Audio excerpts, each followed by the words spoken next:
And welcome back to Stream City Radio, or the next edition, next podcast on Stream City Sports, as we look at college football as a whole. And the big discussion right now has been about, has the Big Ten caught the SEC? Has the SEC's dominance ended? And I think that's two different questions. And we're going to dig deep into that on our Monday podcast on the 26th. It's going to be a longer form show. And that's basically what we're going to talk about that in that show in its entirety, is where are we at as far as the conference pecking order. Because I don't think it's undeniable.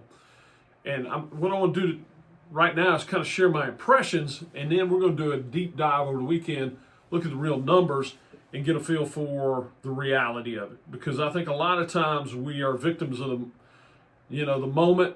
And right now, hey, Big Ten's won 3 in a row as far as national championships go. But that's only one gauge of what the top conference is. And I think we need to look a lot deeper than that to get a real feel for what is the best conference and where do they all fall? How far apart are they? Because the perception is that the Big Ten and the SEC are just light years ahead of the Big 12 and the ACC. Well, maybe they are, maybe they aren't. I think we'll get, we're going to dig into all that, not just who's the most dominant conference. And I just want to share my initial thoughts going into this. Is, yes, the SEC's overall dominance, the gap is closed. And that's not there anymore. What we experienced for 20 years, where it was just kind of a fait accompli that you were going to have at least an SEC team in the championship game that was going to win it, and if there was a decent opportunity, they would play another team from the conference. And I think a lot of people thought, well, we have, a couple years ago, everybody thought, we're going to get 2 Big Ten teams playing for championship. Turns out Georgia won their second one in a row. But from that point on, you've kind of seen a shift, and I think a lot of it has to do with NIL. I said a couple years ago that if this becomes a situation where it is all about who can spend the most money, the SEC as a group is going to have a hard time keeping up with the Big Ten. And, there are certain teams that can, obviously Texas and Texas A&M, they can spend as much money as anybody. Outside of that, I think Georgia's in a good position, but there's schools like Alabama.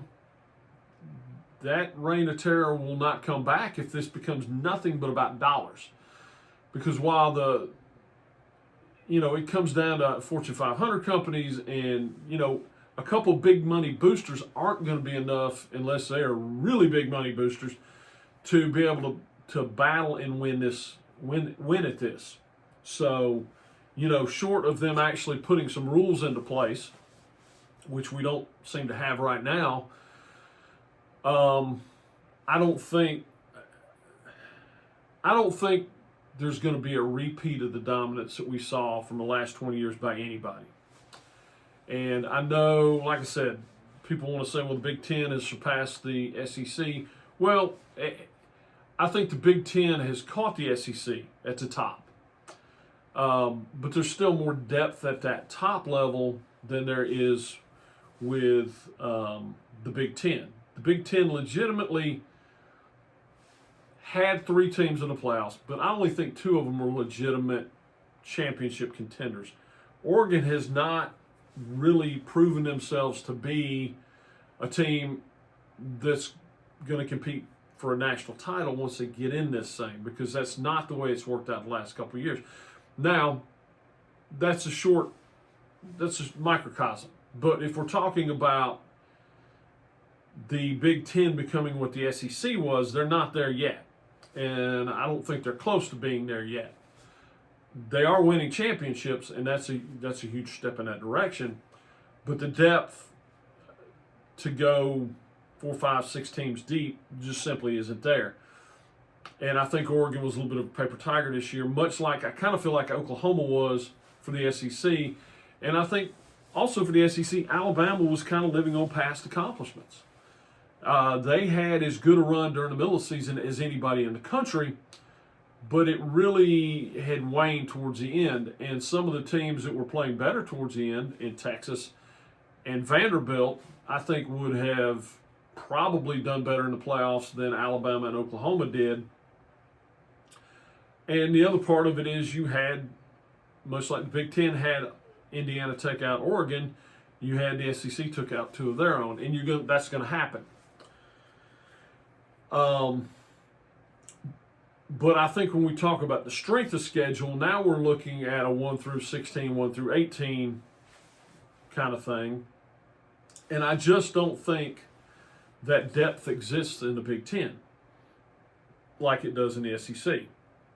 I think if you took South Carolina, Florida, Mississippi State, Auburn, and dropped them in any of the other 3 power conferences, they're all bowl game. They're all bowl teams. I think they all make a bowl. I don't think you could say that about the teams that finish 6 and 6 in the Big Ten. If you drop them in the SEC, they're not going to a bowl game. And, we'll look at that. To me, when you start comparing conferences, the bowl games just simply aren't a way to do it anymore. And that's just a fact. It's not the same team that played in the regular season. It's not even close with some teams. Some teams are closer than others. You'll have teams that don't have a lot of opt-outs. You'll have other teams that might have half their starters opt out. And so you really can't look at those teams and compare. That's not the same team that played the regular season. So with bowl games, unfortunately, have kind of, when we're talking about judging conferences and who the strongest conference is, the bowl games just are not a measuring stick you can use anymore.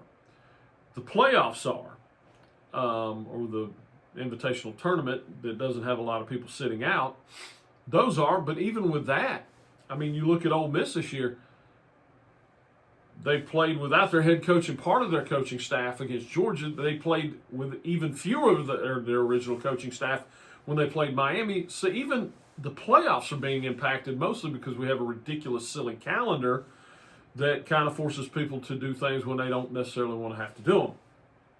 So to me, that's one of the big steps we can take in the right direction as far as fixing college football, is get a calendar that makes sense and eliminate some of those issues. But I think you've got to do a deep dive into what happened in the regular season. And also, and it's not just wins and losses. The reality is, when you look at the couple games that popped to mind off the top of my head between the SEC and the Big Ten during the regular season, you've got Texas goes to Ohio State, loses by 7 on the road week 1, and Michigan goes down and gets thumped pretty good by Oklahoma. Well, where did those teams finish in their conferences? Texas, depends on how you look at it. I think they're probably were the 5th best team in the SEC.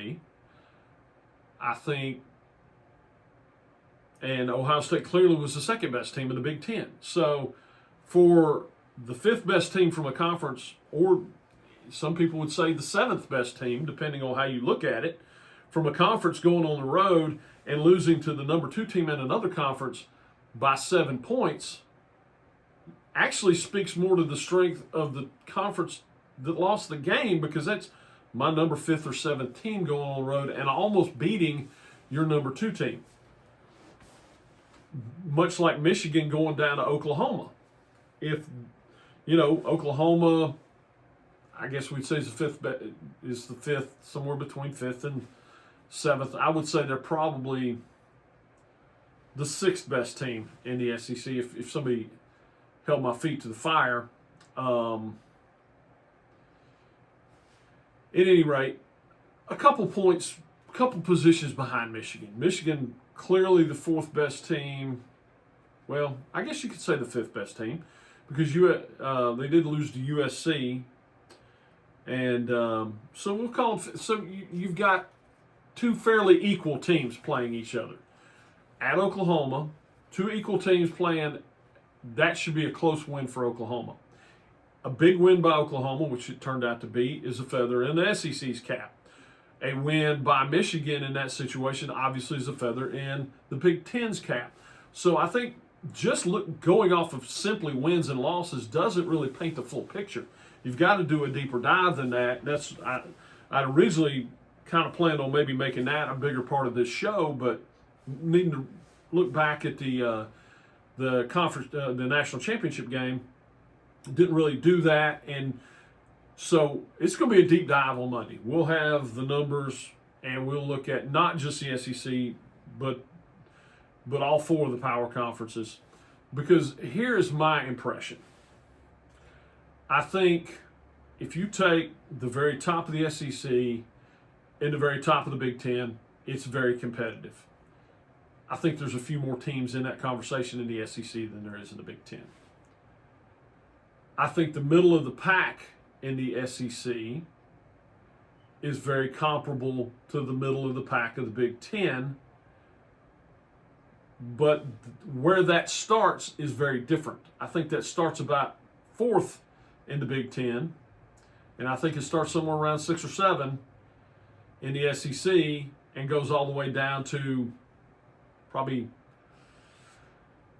11. Where in the Big Ten, you're probably starting somewhere around 4 and going down to about 8. Then that bottom section, I think the bottom of the SEC is just simply better than the bottom of anybody else's conference. And we'll look at it, look at the numbers, see if it bears out that way, because I don't really see, while I think the top of the Big Ten is better than the top of the Big 12 and the top of the ACC, much like the SEC is better than the Big Ten. Not that the number one teams can't compete against each other, but there's more depth there. I think if you pluck the number 1 or 2 team out of the ACC or the Big 12, they can most years compete with the number 1 or 2 team out of the Big Ten and the SEC now. But it doesn't go past that. That's where the difference is. Now, when you get past the top, when you're talking 4 through 18 or 4 through 16, I don't think there's a big difference between the Big Ten and the ACC, or the Big Ten and the Big 12, or the ACC and the Big 12. Matter of fact, I would make the statement that if you took the bottom quarter of the SEC, that's the best bottom quarter of any conference. But I think the Big 12 is next. Because while I don't think the Big 12 is, I don't think you've got I don't know that you have more than one team that can really compete at the national level year to year. But that next group is wide. There's just a bunch of teams that seem very even. It reminds me of, if you look at the group of 5, it kind of reminds me of the Mid-America Conference. As in, you really never know who's going to come out of that conference, but what you know is you're going to have a ton of competitive games. And somebody who might have been picked to go second might end up 10th because they're just that close. And I think that's what we've got in the Big 12. That's a wonderful thing if you're a sports fan watching football. I want competitive games. I don't want blowout games. So the fact that you've got, a 16-team conference and you've got one that kind of stands out and the next 13 could all beat each other on any given Saturday, it is a wonderful thing. It's kind of what you have in the SEC as far as, I think, your bottom teams on any given Saturday can beat the top teams in the SEC. I don't think that's the case in the Big Ten. I don't think that's really the case in the ACC. And I'm not sure it's the case with the best team in the Big 12 and the rest of the Big 12. But maybe the second best team could lose to the 15th team in that conference. And so I think depth-wise, The Big 12 is extremely impressive, but I think when you're talking about the ability to win national titles and compete at the highest level, the Big 12 at that point is a little bit of a step behind what we see even with the ACC. I think the ACC, while their bottom half is not as strong as the bottom half of the Big 12, I think their top half as a group is better than the top half of the Big 12. But we'll dig into the numbers and we'll look at it because there's enough games, enough crossover games where you can kind of get a feel for that. To me, if you're only looking at national championships and if you're only looking at wins and losses and not who those wins and losses are against, example, Illinois beating Duke is a big feather in the Big Ten's cap. Because now you're looking at Illinois, who finished, what, 6th? I'd have to look. Somewhere around 6th in the Big Ten. Beats Duke, who won the conference in the ACC. And everybody was killing the ACC for, as I did, for not finding a way to get Miami in that thing. But the reality is the problem the ACC had is a team that won a bunch of games in conference couldn't beat anybody outside of conference, and that was Duke. So when you start looking at that and you're going, okay, Illinois didn't just beat Duke, they handled Duke. And so that's what I'm talking about is it's not just a win, it's a win, an impressive win by a much lower ranked team against a much higher ranked team, which tends to now tell you that the Big Ten is better than the ACC, which I don't think you can make a big argument about. But how much better and depth-wise? So we'll dig into all those things. It ought to be a fun show. People will hate it. People will love it. I'm just kind of right now, before I get into it, trying to kind of tell people what my perceptions are. And we'll see if those perceptions bear out. They may not. Yeah, I may get on there on Monday and tell you, you know what, hey, yep, Big Ten's closed the gap. They're the best team, the best conference in college football. It's an easy thing to say right now. I don't think it's true. I also don't think there's any way that the SEC can claim the dominance they've had because it's just not there now. And I think that is, from a global standpoint, for college football, a good thing. The SEC being that dominant was not necessarily good for college football. And I don't think the Big Ten is, in spite of the fact that they've won 3 national titles, I don't think they've stepped in and replaced the SEC as necessarily the top conference. I think Indiana, well-deserved, just as disciplined a team as you're going to find. But I don't think that there was a situation where there weren't 4 or 5 teams that on a Saturday couldn't beat them. I don't know that you could say that about the 2022 Georgia team or the LSU team that won the national title. There have been SEC teams that have come through there that nobody was going to touch. I think Ohio State had that last year. I think Ohio State was one of those teams where they were just better than everybody else. And not that nobody could beat them, but it was just they were going to have an off day for somebody to beat them. I look at last year's Ohio State team very much like I look at the 2021